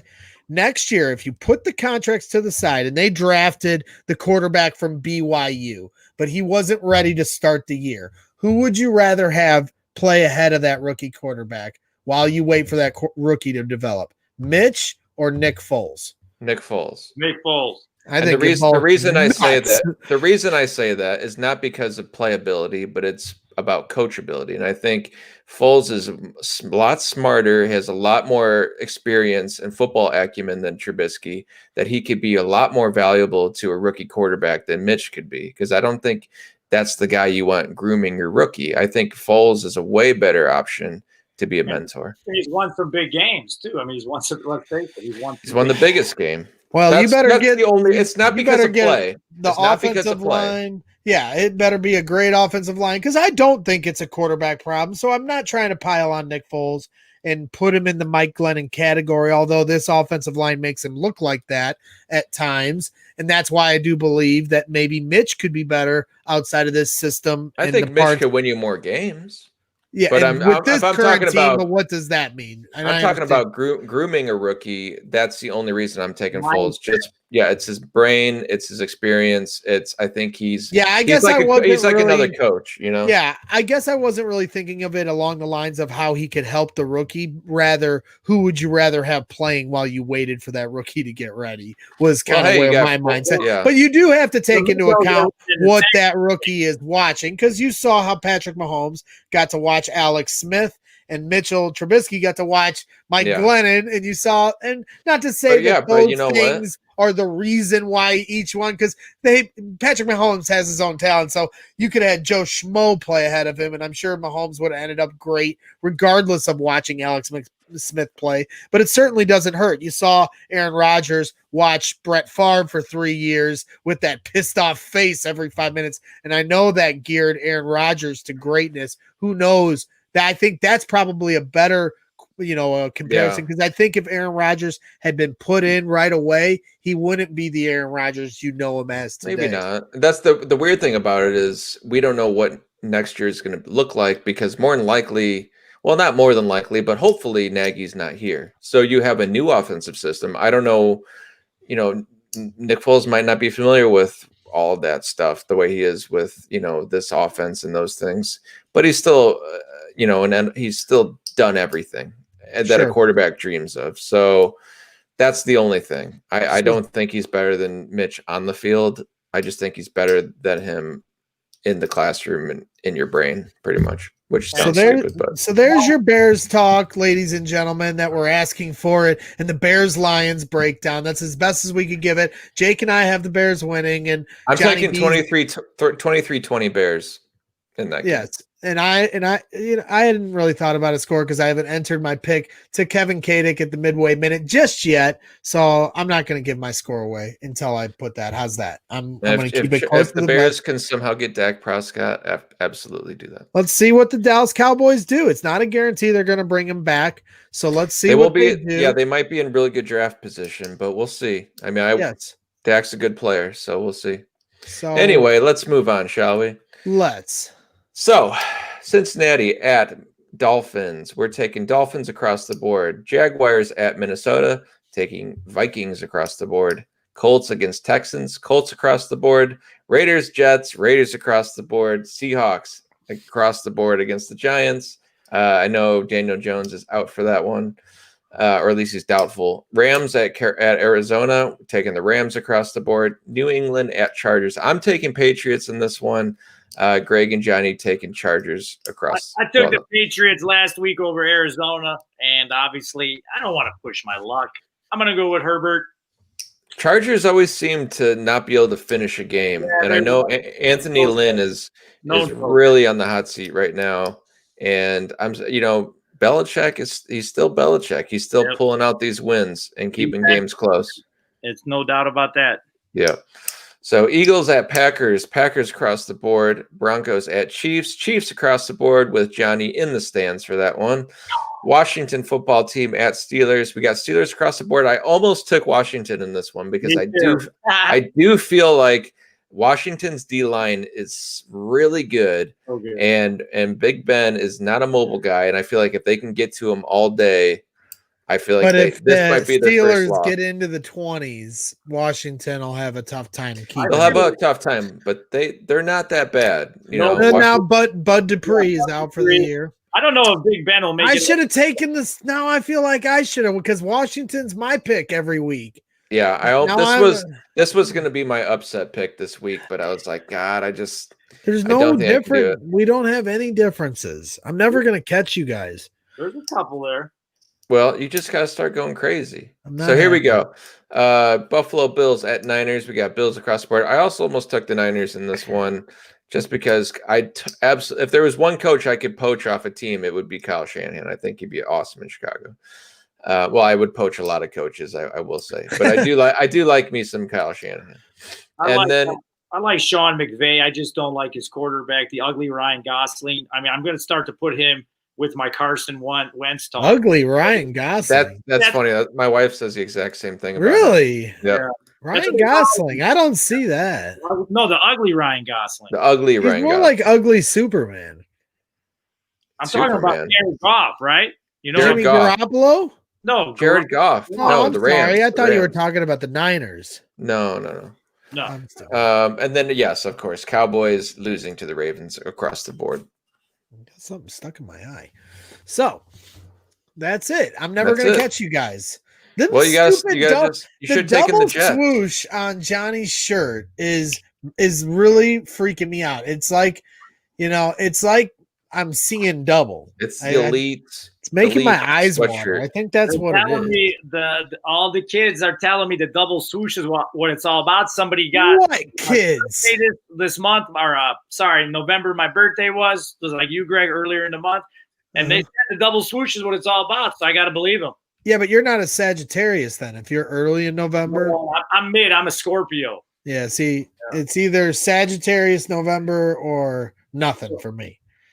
No, I'm kidding. I'm thinking it's the opposite. When in doubt, throw Virginia. Finally found the thing that will unlock Jake's laughter. And this will be a staple of this show going forward. At any moment that I feel like we need to break the ice, we're going to have Virginia come Keep it on.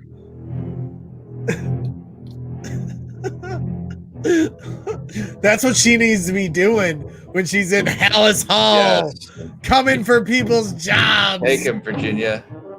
Get up, down. Get up, Virginia. We're rooting for you. You gotta have those glass eyes, like in Entourage eyes. When Ari Gold's got the Nerf gun, or what did he have? The paintball gun. He didn't have a Nerf gun. Ari Gold would never bring a Nerf gun. Whatever you say. Man, Chubbs, he's just infatuated with you, Johnny B. I don't know if his birthday. Scorpio too. He knows what's up.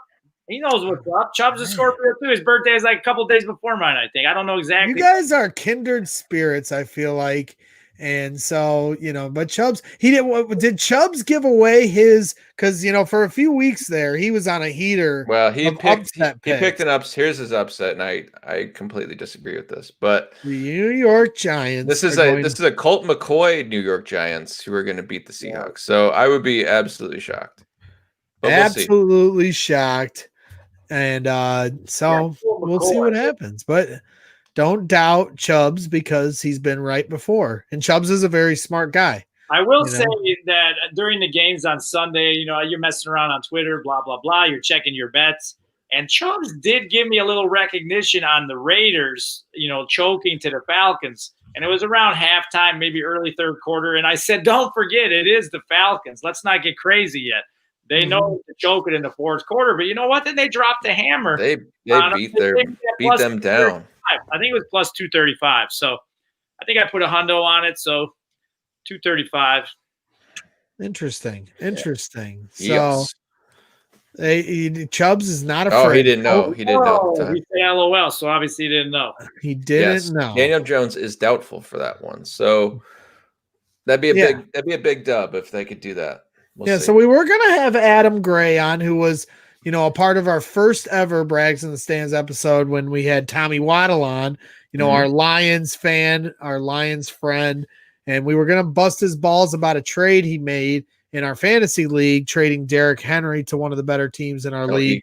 And he was right? Or no, Adam. He traded right. two, right. And Adam was too afraid to face the music today. He's moving to a new place in Rochester Hills, I think he said, which is 30 minutes outside of Detroit. So maybe we can get him on next week, or maybe for the post game, we'll bring him on and bust his chops.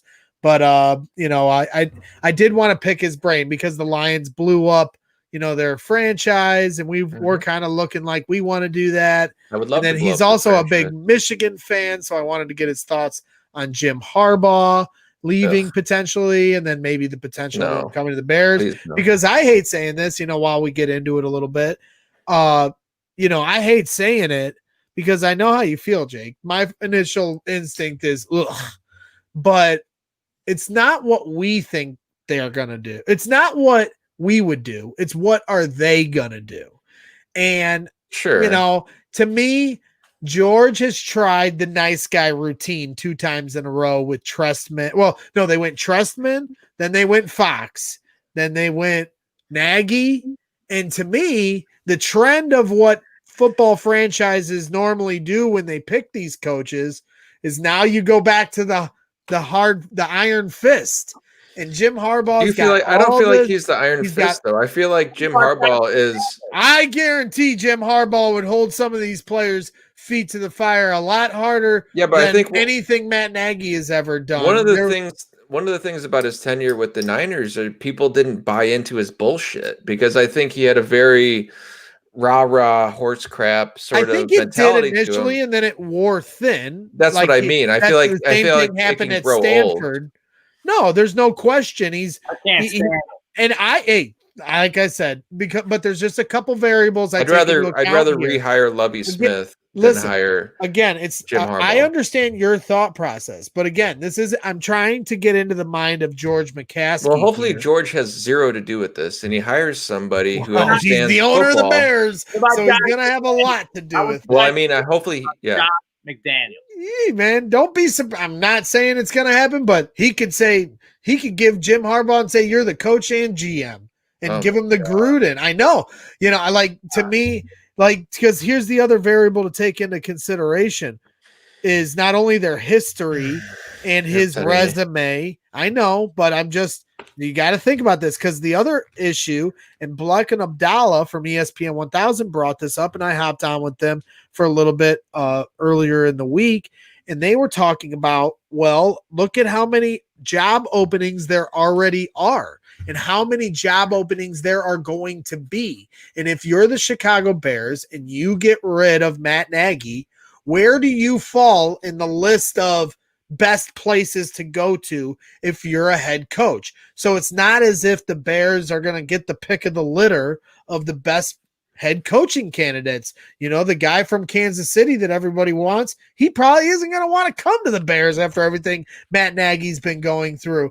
And, you know, all the other top candidates are going to want to go coach Deshaun Watson or go coach. Yeah, there's no Eric Bieniemy walking through the door to Chicago. Jacksonville has all this cap space, and the Bears are stuck, and they don't have a good draft spot. And so you could argue that they could fall in 5th, 6th, 4th, 7th of best destinations for a coach. And then all of a sudden you're like, well, who do we pick from? And Jim Harbaugh's sitting there going, I want to come coach for you, George McCaskey. And I could see that happening. We said, Tony, don't rule it out. I know you wouldn't do it. I'm not going to rule it out. I do Tony freaking La Russa's 90 years old managing the Chicago White Sox. So I know.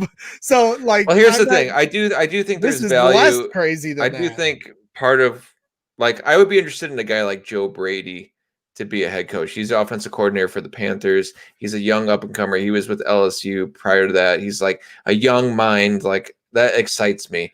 But I can understand you not wanting to hire somebody that has no previous head coaching experience because you just did that with Matt Nagy and it didn't work. And you did that before with John Fox and that didn't work either. And he's had a lot of experience. But I could see the McCaskies wanting someone with more experience possibly. But I would still take a swing at a guy like Joe Brady or somebody like that, young offensive mind, and see what they could do. Because this is, the NFL. Look at the Chiefs, look at all these teams. Look at the Seahawks. Look at all these teams that have absolute subpar defenses and are still, the NFL is all about points and the Bears can't score them. So you need to make sure that whoever you're bringing in has a good mind of what it takes to score in this league, because that's what it comes down to. You can get by with a defense that's 20th, 25th in the league if you have enough high-powered offense. So, that takes a lot of right personnel. We actually need a quarterback to even do that and even think about that. So I get it, but Jim Harbaugh to me doesn't offer much. Yeah, I totally understand your feelings on it, but it's just something that we definitely have to consider, and we'll have to see where they go from there. So, I think that wraps up our, Johnny B for 3 stuff. Johnny, you can always hang out for our top shots. So we'll just let you do your final word later. Okay. Always. There's a smile. I better not overuse it. I gotta be careful. I gotta be careful. Look at this. This is like a mafia meeting. Looks like a funeral. Maybe that too. Maybe I should stop joking. It could have been a funeral, so maybe I should stop being so funny. But into the top shots of the night. So we have a couple here, and I do want to show this because we had our guest from a few weeks ago, our special guest Sasha Stefanovic, shooting guard for Purdue Boilermakers. The Purdue Boilermakers had a really cool surprise for them last week. It was their first home game, and his grandfather was a big impact on his life, and he passed away unfortunately right before Sasha was able to play for Purdue, so we never got to see him play in a Purdue uniform. With the COVID stuff going on, they have these fan cutouts, and Purdue had a cool surprise for him. And I wanted to share this along for one of our top shots segment. This is from the Purdue Twitter. Oh, that's sweet. That's pretty cool. Front row too, primo spot. Well, it's a big deal. I mean, I always write, his name on my shoes and everything like that. And he passed away before I was able to play an actual college basketball game. So, it's a cool gesture to see him. You guys put a cutout of him front row and everything. So, he's always with me whenever I play. So to see him actually with the picture of Purdue hat on and everything is pretty cool to see. So that's awesome. Really great stuff from the Purdue social media staff. Former team manager of Purdue came up with the idea, and then they executed it. I thought really tastefully done, really classy stuff from Purdue's social media and everybody over there. That I know that's why Sasha chose to go to Purdue. So really cool. And that game where after they showed that to him in the morning, him and Brandon Newman from Valpo, they went off against Oakland. They combined for 41 points and 10 assists. Sasha, you can see here, was on fire. He had 6 threes in their home opening debut. He had 20 points. Yeah, he was passing. Everything was going on. They were cooking that game against Oakland. And Oakland had almost beat Michigan the night before. So, no days off, even before Big Ten play, gets underway. So, that was definitely something I wanted to shout out for Sasha and the Purdue social media staff, because it was a really cool gesture by them. And so shout out to them. And moving on to our top shots was, there was a big talk, and Johnny B is a big Sox fan. And the big news of last night comes across the wire. I wake up at 3 a.m. and out of nowhere, we've had all this stuff going on with the Cubs. Theo Epstein leaves, as the general manager. Kyle Schwarber is not going to be retained.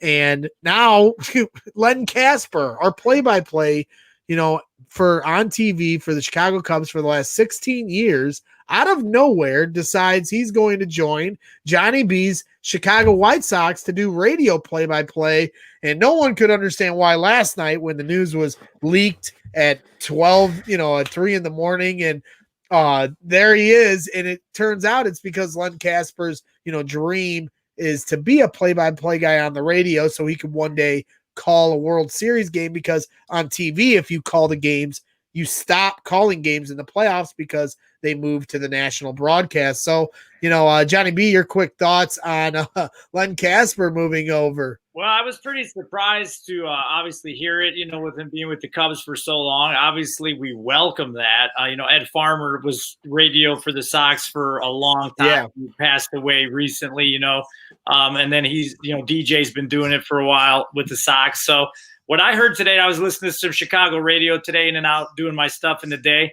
And basically the guy, he just loves radio. I guess that's his passion. You know, TV is great. And he said that, but he just loves the ability to be able to get in front of a mic and paint a picture for the audience using his words. Like everybody's done it. You know, you're working in the yard and listening to a game, because baseball is obviously a lot different than football or some of these other sports where you can put it on the radio, whether you're driving in a car on a road trip or, you know, cutting your grass in your headphones. And if you get a good announcer on a radio that can paint that picture for you, it can bring it to life, like in your thoughts and in your mind. And and what I heard from him is that's what he is, his passion. Sure. I would not want Joniak on a live broadcast necessarily. Yeah, so I can understand. I'm not going to hate on it. I get his mindset behind it, but as Jake just brought up with Jeff Joniak, I was trying to explain to somebody what it would be like. I was talking to Phil Atoshin on the phone at lunch, and I told him it would be like if Jeff Joniak in the middle of the night announced his lifelong dream was to announce games for the Packers on the radio. I was like, that's what it kind of feels like. I mean, Len Casper isn't Harry Carey, but he's been doing this for 16 years, and he's called some of the most epic games. The Cubs won a World Series while he was the play-by-play guy in those seasons. So there's so many memorable games where you attach Len Casper to as a Cub fan. I mean, I'm sure it's even weird for some Sox fans to now call him one of his own. Obviously, he's an incredible talent, so you're going to be excited if you have any brains about people that, you know, listen to the game and know the good ones when they hear them. But Barstool Carl, a buddy of mine I ran into at Wrigley Field a few times, he had a great reaction last night, and I had to share it and put it in our Top Shots segment, because it kind of really was like the same feeling I had when I found out at 3 a.m. So here it is. Just quick Len Casper reaction video. Guy can't even get some fucking restaurant here. Len, you're leaving us for the White Sox radio job?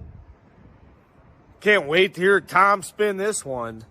I mean, what a fucking disaster. What an absolute embarrassing disaster going on the north side of Chicago. Len Casper, 16 years in the booth. The sound of the Chicago fucking Cubs is like out the door to the White Sox radio booth. I got something that'll cheer me up. Look at the snowman, though. Talk about a nice decoration on a fucking patio for the White Sox. It was a fantastic reaction from our guy Barstool Carl. Really, really funny guy, and that's guys like that mean so much more in a baseball situation than, let's say, football or basketball to me, because they do have to paint that picture during a game that is so boring for the most part. You know, the action is so few and far, and that's, you know, baseball is cool, but I'm just saying the action is few and far between in a baseball game, and you could see like how much he means to, you know, the Cubs and the Cubs fans, because their words are so much more meaningful than maybe another announcer would be in a different sport, because they have that front and center moment to lead you along through each inning. And you attach those moments of your life to the calls that are made, you know? So it's something that pulls at your heartstrings. But Len was talking about the difference of being on TV and being on the radio is, you know, TV, you have a little more leisure to talk about different things because the viewer can see what's going on. But on the radio, the two most important things are where the ball is and what the score is. So you have to always tell your story around those two things. And he enjoys the art of that. When you consider Vin Scully for the Dodgers, who did their play-by-play for decades, what's crazy to me is he did the broadcast by himself, and they simulcasted for both TV and radio. So that's all Dodgers fans knew. And he never had someone next to him.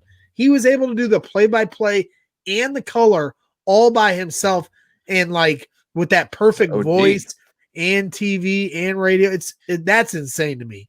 Truly well, hey, if you're Len and you're like, well, I can just wear whatever I want and I can hit mute and I can eat food and just watch the game. It's probably a more leisurely, fun. I know the World Series, I think, element is the biggest one. I'm sure those are great perks of it, but I know he wants to call a World Series game. And when the Cubs were in the World Series, they would, the Cubs normal radio guys, they would let Len do the 5th inning. And then when they won the World Series in 2016 in Cleveland, he was doing the post-game interviews with all the players on the field. So his passion is with radio, and I think that probably took a lot of Cub fans, by surprise. But if you listen to his broadcast, he's talked about this dream before. And our guy Danny Rocket from the Sun Ranto show, who we brought on here before, who's a very talented musician. Him and Jake were hitting it off splendidly.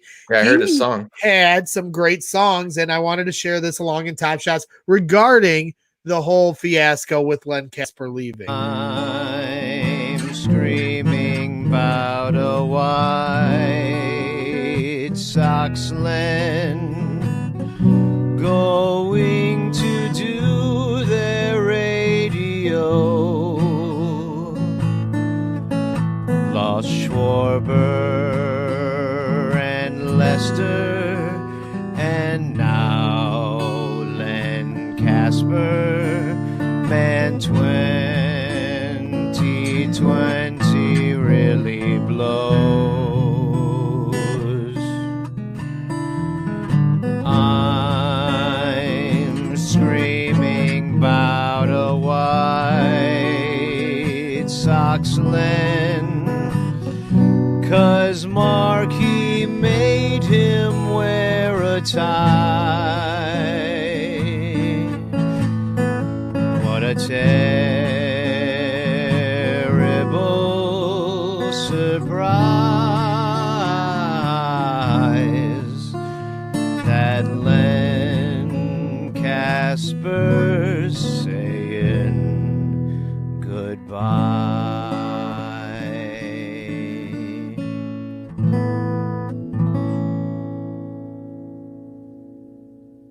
Bye, Len. Well done, Danny Rocket. This dude is. He had another good one that was about the Cubs or the 85 Bears. We are going to play that here in just a moment. This is what Top Shots is all about. Our favorite shots that we find, whether it's on TV or social media. Ever think that maybe somebody pissed him off and he just has too much class to talk about it and just left? Well, I would not want to. I mean, the Ricketts are assholes. I mean. Yeah.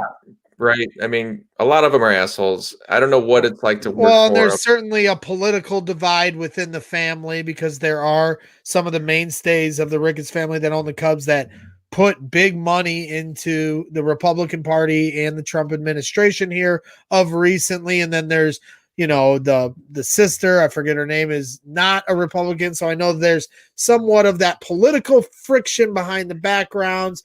But I don't think that, and the Marquee Network fiasco. The Marquee Network, if I saw a guy on Twitter, Despio.com is a Twitter handle I follow. They put I'll tell you, all you need to know about the Marquee Network is David Kaplan and Len Kasper didn't want to work there, and so there's some sentiment that the Marquee Network isn't all that, and people don't want to be a part of it, and they're already pegging Chris Myers, and people are freaking out about that decision. So, there's that stuff, but I do think out of all those different variables, I do believe that this was just Len's opportunity to seek his passion. He didn't want to move out of Chicago, so he saw an opportunity across town. He doesn't have to move, and the White Sox are obviously in a much better situation and have an opportunity. And hey, now he can say he covered 2 teams, and if they won the World Series, how many people could say they covered, both the Cubs and the Sox? So I think that that was under consideration. Yes, Laura Ricketts is the Democrat, and then there's, the other side of it's Republican. I'm not saying that those things were the reasoning. I'm just telling you that there's a lot of stuff. Well, one of the Ricketts talked about the Cubs organization and, some of the people not loving some of the ownership. There's some of that behind the scenes. Sure, there is. Why not? Yeah, well, just to peel behind the curtain. But as you mentioned, Danny Rocket, they're big into the political scene. They got a lot of money. But Like I said, it's been like mass exodus for the Cubs. You got Theo Epstein leaving, giving Jed Hoyer the job as the GM. The Cubs chose not to bring back Kyle Schwarber and Albert Almora. Now you have Len Casper leaving. And so I did want to share along a classic Brags in the Stands moment. You saw at the beginning of our show, and I'll share it again, of the Kyle Schwarber grand slam that I got to watch with my buddy Kyle, and you got to hear my screeching like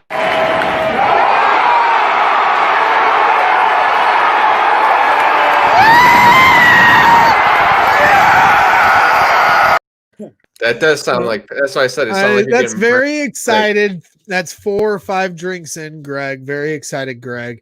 But it was a classic moment at Wrigley Field. Few moments do you get to say that the stadium shook, and that was definitely one of them. Schwarber had been struggling that season, so the grand slam felt like the monkey off his back, so to speak. And then my favorite Albert guy. Yeah, of course. Kyle Schwarber's a legend, and I'll be rooting for him wherever he goes. And then my Albert Almora, who will always be known for his stolen base in Game 7 of the World Series, and his small role, but it was a big integral part in winning that World Series. But one of my favorite Brags in the Stands moments was catching a game-winning RBI from Albert Almora and watching the team rip his jersey off. So I wanted to share that along with the audience.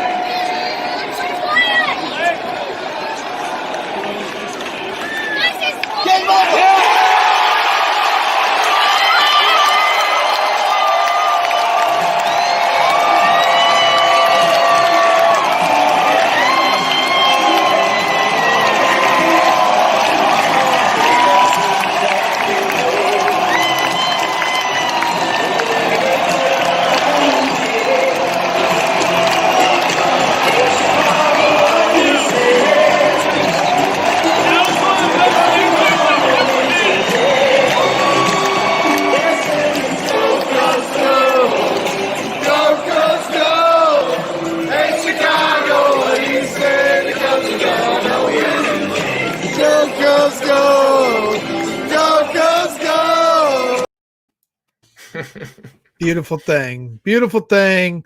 Just hearing that puts chills down my back. I miss those days, and it does feel like we are getting closer to that day where we can have that happen again. I mean, it's still probably far away, but there has been a lot of reports with the vaccine, so there is optimism that we will be able to get back in the stands on a regular basis and maybe see a packed house at Wrigley Field next summer, by the end of the summer maybe, and certainly for the start of the next NFL season. But you said you were gonna force people to take the vaccine so you could get in the stands. So Greg is gonna come to your house. You don't take it. He's gonna stick a needle in your arm to make sure that he can get in the stands. If it ensures me getting back to Bears games next year, I will do what I have to do.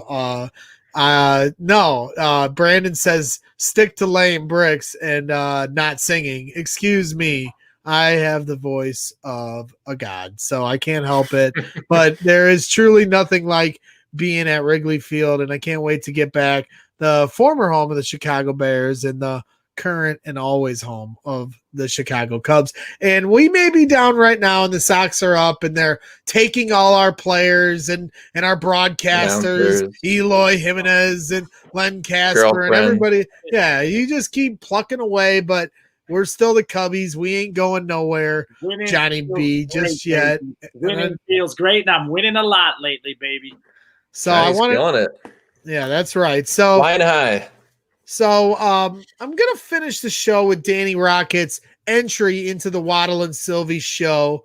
He has a great song, as Jake and Johnny were just talking about, comparing the Chicago Cubs, who are now being dismantled, to the 85 Bears, who only won their one championship and then floundered out, but I'll take it. And I know a lot of Bears fans back then would say the same thing, but you obviously want to see more than one championship every 35 years. So I am going to finish the show with Danny Rocket's classic song that he entered into the Waddle and Sylvie Christmas parody song contest. But before I do, I want to give our shout outs and our wrap ups. So I'm going to let Johnny B hit it and give his Johnny B for 3 wrap up as he always does here on Brags in the Stands. All right, guys, it's good to be here again. We're going to do another Chicago Bears Legends duck race soon. I'm not sure when. I got some good ideas for the race. It's not filmed yet. And we're going to add that Dan Hampton duck in honor of the giveaway that we did that our good pal Chubbs won last week. So remember, I'll be doing my game day picks from Kansas City, maybe in front of Arrowhead. It depends on what time I get there because the game is a night game. So look for my game day picks Sunday morning. And remember, money won is far sweeter than money earned. Woo! And let's go, Johnny B. All day, every day, helping you make some money from your couch and entertaining you along the way with everything else that he brings to the table. We look forward to your shots from the stands next week. I'm sure you're going to be getting another Chiefs victory. You spoiled little Brett. No, I'm kidding. I'm happy for you. I want you to rub off some of that Chiefs luck onto us here at Brags in the Stands and our Chicago Bears. So you're going to get another win. So we're excited to see all your shots from the stands over in Chiefs Kingdom. So I'm excited for you, Johnny B. We'll catch up with you here next week. And I'll tell you what, I'm excited here.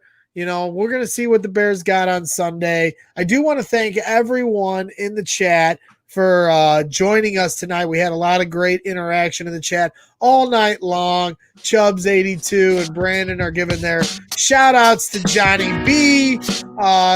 We all know they're huge fans of the Johnny B for 3 segment. And I want to thank, again, Mike Hoff, all these guys that were interacting all night long in the chat. We love all our listeners, especially our live listeners. You guys enhance our show by, adding to it and, keeping our wheels spinning. So shout out to all you guys and the newbies. Jeremy Fourier, I ran across him on some of my older podcasts. So welcome to the Brags and the Stand show and seeing what we're all about here. So, and I also want to shout out Adam Jahns from The Athletic Shot. Make sure you go and follow and subscribe to all his work. Adam Jahns is one of the best in the business as far as Bears beat writers go. So shout out to Adam Jahns. Make sure you follow the Hogue and Johns podcast on YouTube and make sure you get his book. We talked a little bit about it on the show, so make sure you go back and watch it if you didn't get a chance. The men and the moments that made the Chicago Bears great stocking stuffer this year. Yeah, make sure you pick it up on Amazon. You're absolutely right. A great stocking stuffer. So I want to shout out Adam Jahns as I talk through the music once again. But this is Brags in the Stand. This is our Friday night special.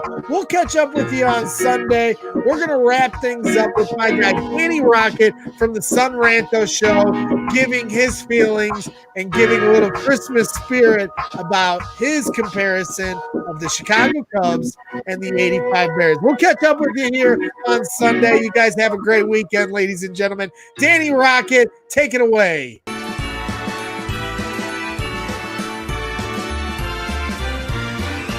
Oh, the Cubs are like the 85 Bears. Had hope for their futures, but now they'll be losers for 35 years. Oh, the Cubs are like the 85 Bears. Championship parades once every 4 decades for all the fans in Chicago.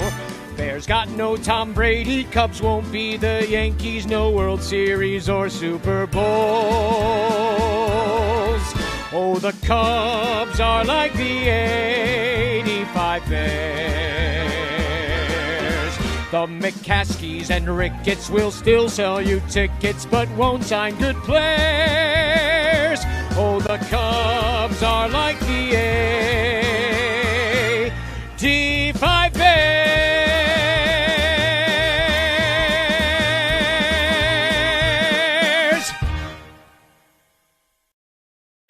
That man is a talent. Danny Rocket, bringing the Christmas on that guy. spirit. Shout out to you. We're bringing you on real soon. Have a great weekend, ladies and gentlemen.